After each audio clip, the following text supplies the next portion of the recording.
No one's listening. It's better that you don't. Alan Cox. On 100.7 WMMS.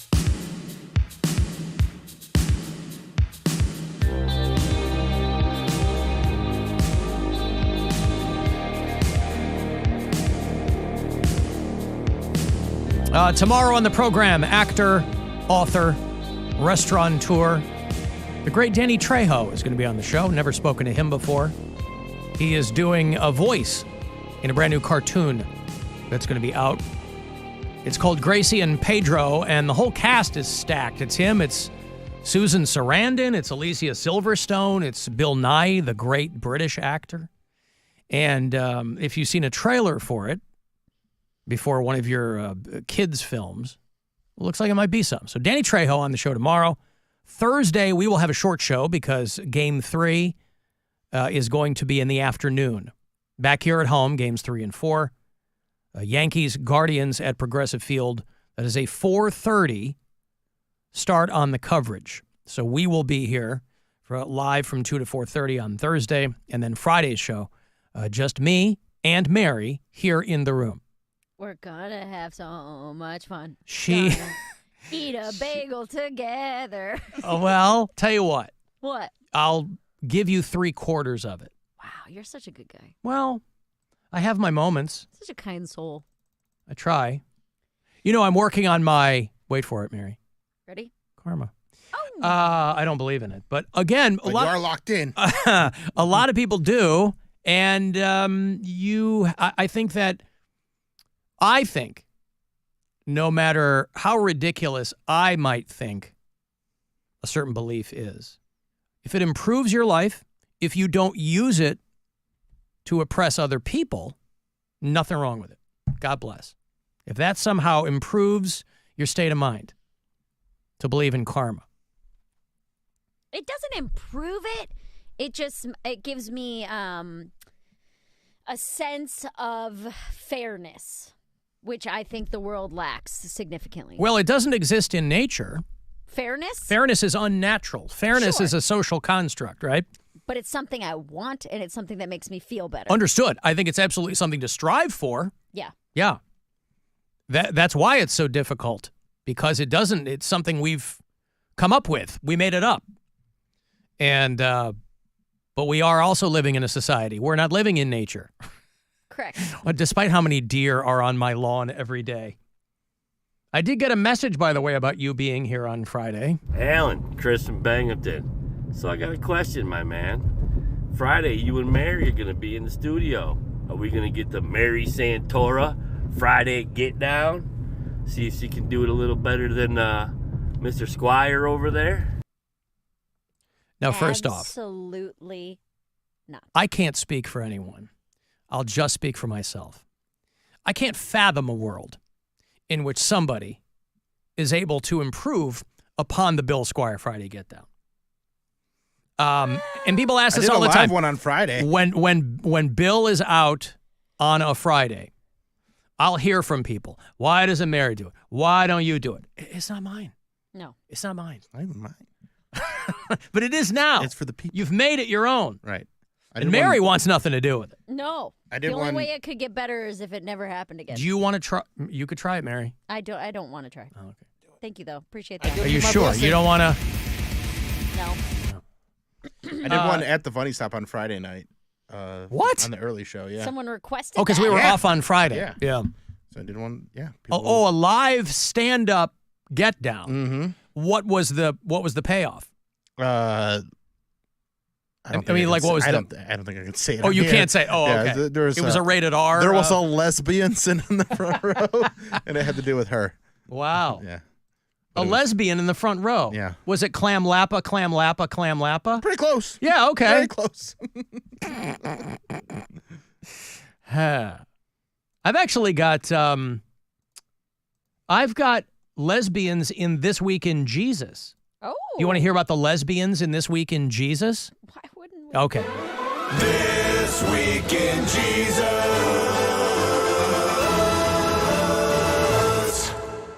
We all know who Kenneth Copeland is, right? It's our favorite. Kenneth Copeland is that beady-eyed televangelist where the girl walked up on him as he was getting into his Yukon and asked him about his PJ, his private jet. And he said he can't fly commercial because you're in a tube with demons, I think was his famous quote from that. And then he and a bunch of his, acolytes were in the early days of COVID. He was talking about how there was going to be a hot wind from Jesus that was going to blow COVID through, right? And people were taking that clip and they were remixing it. I don't remember what the crux of it was, but it was called the wind of God. And he said, COVID is just going to get blown away by God. And he's going to make the earth so hot that it won't be able to. Didn't he just go? Yes, he did. He did the whole thing.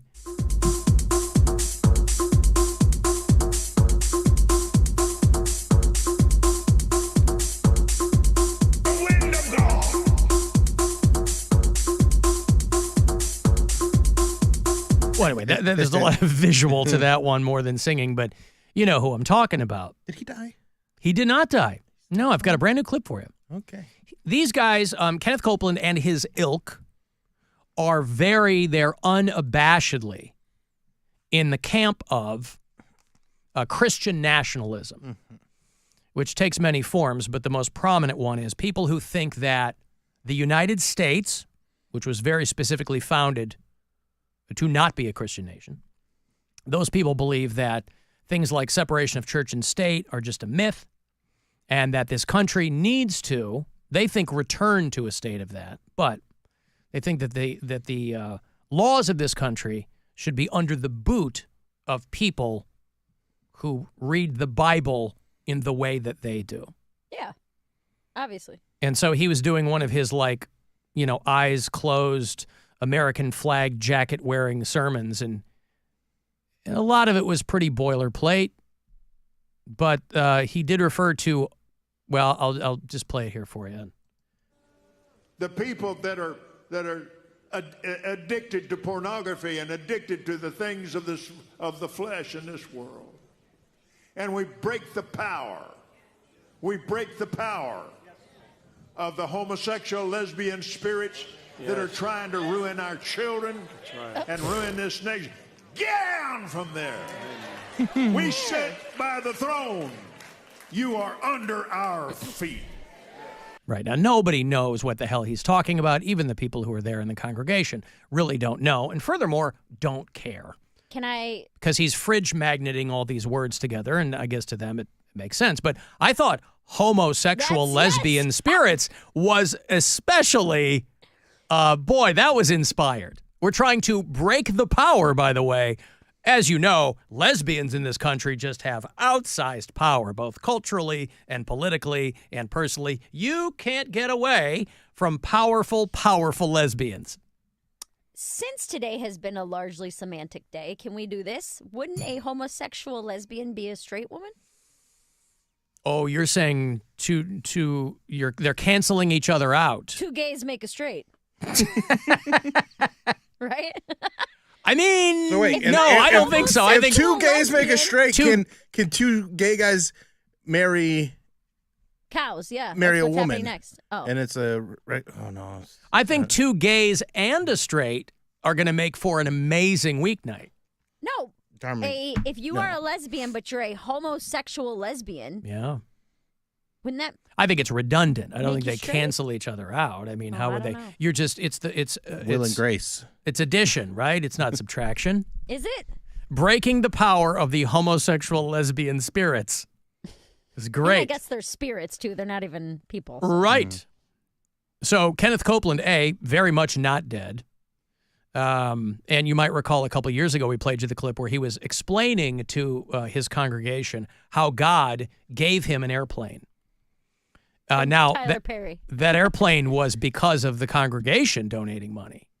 So I don't know why he, Anyway, I had a little red single-engine Cessna Skylane, and first airplane the ministry ever had. So, and Carolyn's dad was in the car with me, Olin Creech. And we were driving back out, I've forgotten now exactly. Anyway, I can't handle any more of that. I thought I was going to get right to the point. But, yeah, God gave him the airplane. That's why a show like The Righteous Gemstones is such a great show. So because funny. they've taken something that is impossible to parody and have done it and made it funny. You can't take something so absurd, and, you know, people complain about Trump all the time. They go, how can you possibly mock Trump? Because it's already so patently absurd that it's impossible to do. You can't make it any more silly or stupid or empty-headed than it already is.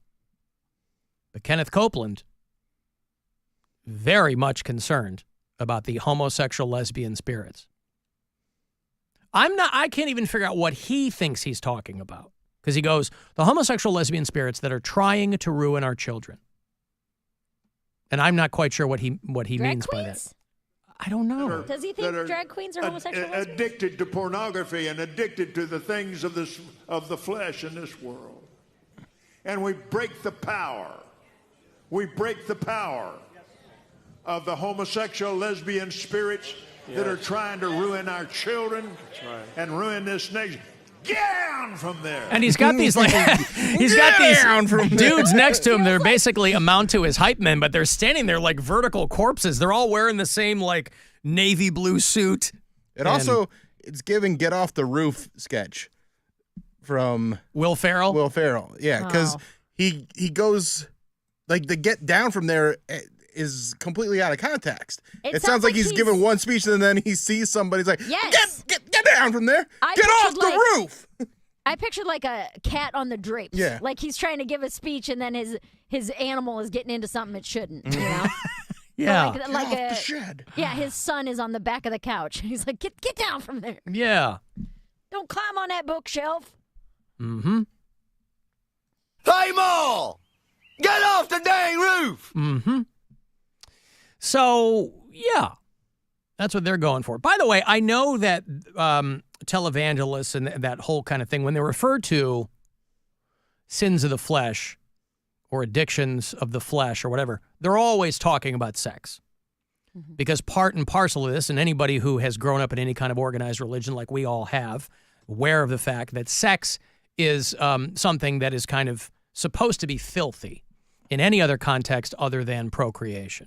Well, that's all it's for. There are a lot of other things, by the way, I would think, including a private jet to be considered a sin of the flesh, right? You don't need it. Well, You certainly don't need a jet in heaven, if you believe in that. So that would be something of the flesh. The prosperity gospel that they preach, like a guy like Kenneth Copeland, is very dismissive of teachings by this guy named Jesus. Yeah, because it doesn't fit in. Not Jesus. You got to love that prosperity gospel. How, a rich man has a harder time getting into heaven than a camel go through the eye of a needle. They kind of gloss over that, going, hey, we're not that. If you're a good person, you're rich because that's how God blesses you. Well, and but if you you're a know bad person, what? you're poor. That is lottery mentality too, is it not, Mary? What? Why can't I be rich? Yeah, well, someone's got to win. Not divined by God in that context, but I'm sure those fate. axes cross at some point. Fate, universe. Sometimes people, I think more because not everybody who plays, although there is a large crossover between poor religious people who play the lottery. Mm-hmm. But I think it's more the mentality of someone's got to win. Why not me? Yeah, that mentality. I Someone understand. has to that win. is true. Someone is going to win, and we all have the same odds. Mm-hmm. So why don't I try? Right. And odds are you'll have fun. Hey, I'm Ken O. Yeah. Oh, it's funny. A couple of weekends ago when I was doing a Cox Out, I was at, because we're rotating 2-3 locations, and that week I was at the local bar in Strongsville, which is a great spot. But there was a guy at the bar who was doing those little, didn't you call them cardboard crack? What's the one that looked like advent calendars? Yeah. You open the little windows on them, or you flip. Rippers, instants, cardboard crack. There's all kinds of names for them. And he did not look like he was having fun. He looked like the power of Christ compelled him to get up there and do it, because he was complaining to, it was like 2 or 3 guys that I think were probably like regulars at the place, locals. And he was complaining to this other guy how often he does this and never wins. And he had a buddy who did it once and got a payday off it. Oh, dang. And so I'm like, that doesn't look like fun. Like, what's the fun in that? It's exciting. You spend $1 and you might win $600. $5.99 is usually as high as those He did ones not go. look or sound excited. Yeah. Yeah, and he had a stack of them. Anyway, that's This Week in Jesus. This Week in Jesus.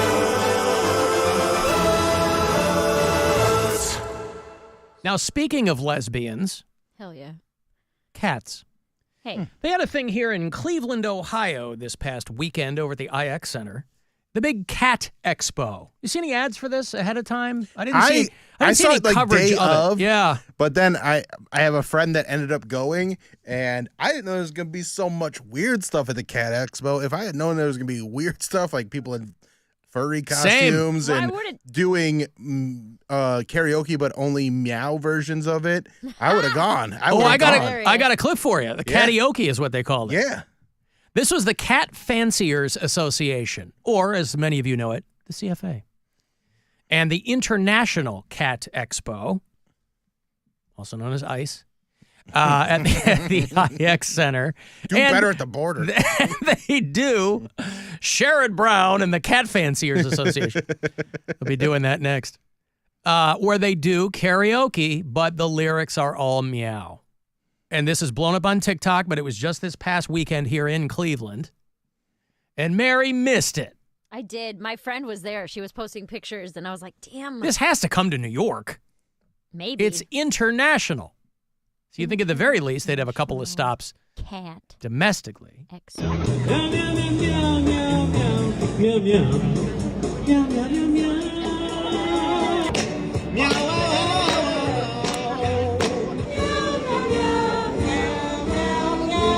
Star Spangled Banner there in meows. No, dude, this only comes to the IX Center.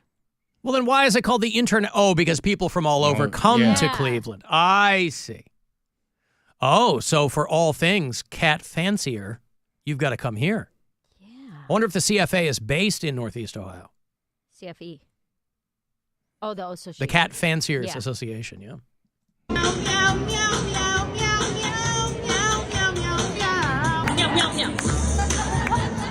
Oh, yeah. Oh, that's Can't Touch This. Meow, meow. This is like trying to figure out a Brian song, but it's harder because there are no lyrics. No, we got this. Go ahead. I do have a Brian These song are a little bit hits, later yeah. for you, and Does I he don't know meow what it? the song is. No, he doesn't, but we're going to do a little detective work because it's the first time I don't know what the song is.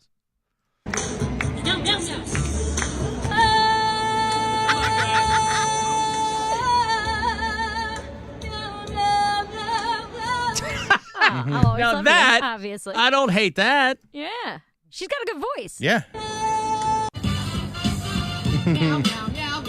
Oh, Beyonce.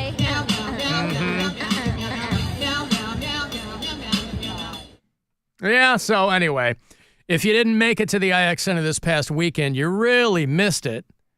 And don't make that same mistake next year. The Cat Fanciers Association holding their International Cat Expo. I literally saw kind of a banner ad online for it like the day before. And I'm with you. If I had known how weird it was going to be, I might have poked my head in there. But fun was had by all there with the karaoke people. Yeah, one of my best friends was posting it. I think she asked me to go last year.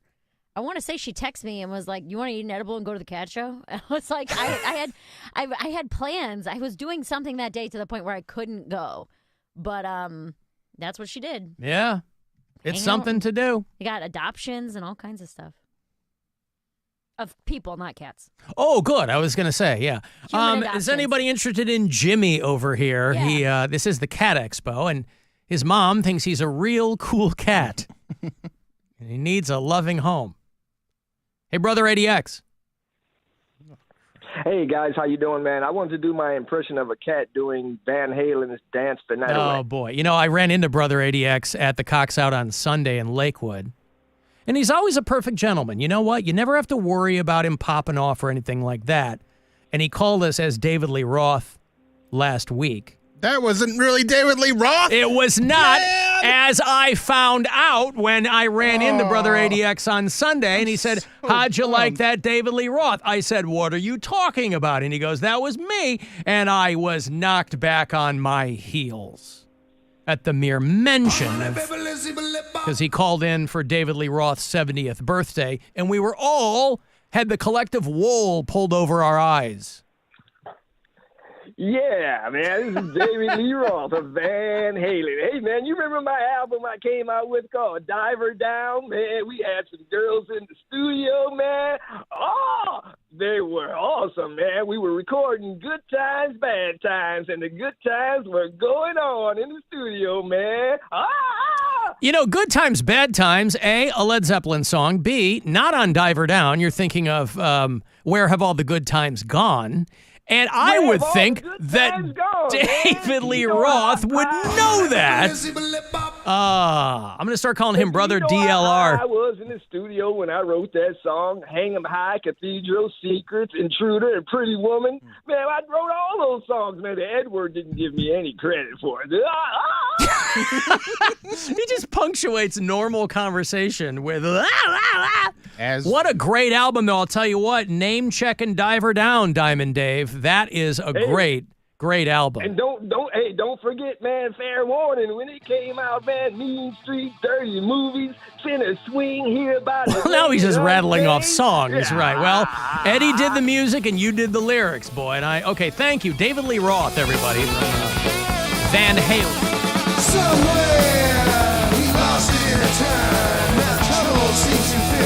When Diver Down came out some 40 plus years ago, Van Halen fans were less than thrilled because there were a handful of covers on it and the album felt really slapped together. But I loved it. Hang 'em High and Intruder and Full Bug and great. Oh, I got to take a break. Ooh. I got more money for you at 4:30. Listen for that next keyword to get $1,000 from the Buzzard bookie. And I'll have WASP tickets for you. Big Hair Wednesday is presenting that WASP 40th anniversary tour, and I will hook you up when we come back.